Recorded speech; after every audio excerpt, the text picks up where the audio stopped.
Well, cold weather is certainly dangerous and can sometimes lead to frostbite and hypothermia. Authorities say a 17-year-old's body was found yesterday morning in the town of Wrightstown. It's believed she died of hypothermia. A body of a man was also found alongside a roadway in Sturgeon Bay area the same day, but the cause of the death is currently there under investigation. Fox 11's Lexi Schrader joins us live from Appleton to talk about these dangerous cold temperatures and the precautions you should take. And Lexi, just how cold is it out there right now? Hi, Mark. Right now it's about 20 degrees and the winds are blowing at about 7 miles per hour, making it feel like it's 10 degrees outside right now. In this weather, frostbite can occur within a couple of hours.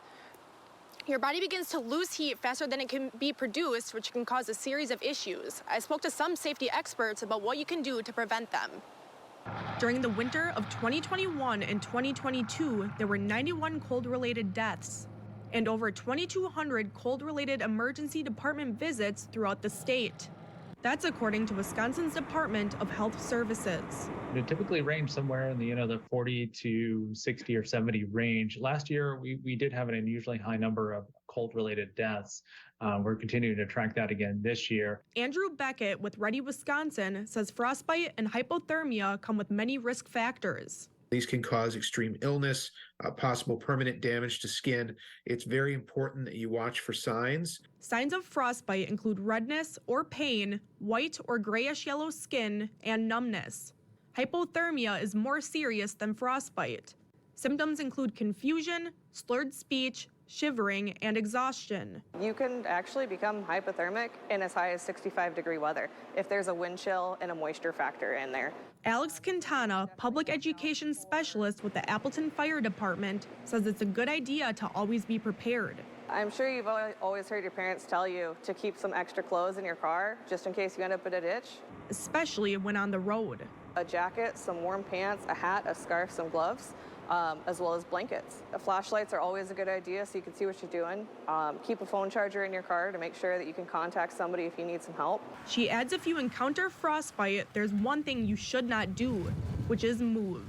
You're going to look at causing harm to the patient if you rub it or shake them to try to dry them off or warm them up.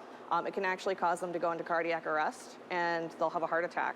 Beckett says the bottom line is making sure you're ready for what's ahead. It's important to keep on top of what the weather's going to be, especially if there's any possibility that you're going to have to spend time outdoors, and making sure that you're dressing appropriately and are prepared for that weather.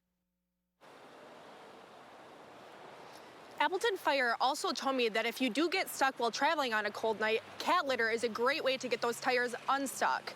It's also important to note that if your body temperature ever reaches below 95 degrees, it's best to seek medical attention right away. Reporting live in Grand Chute, Lexi Schrader, Fox 11 News.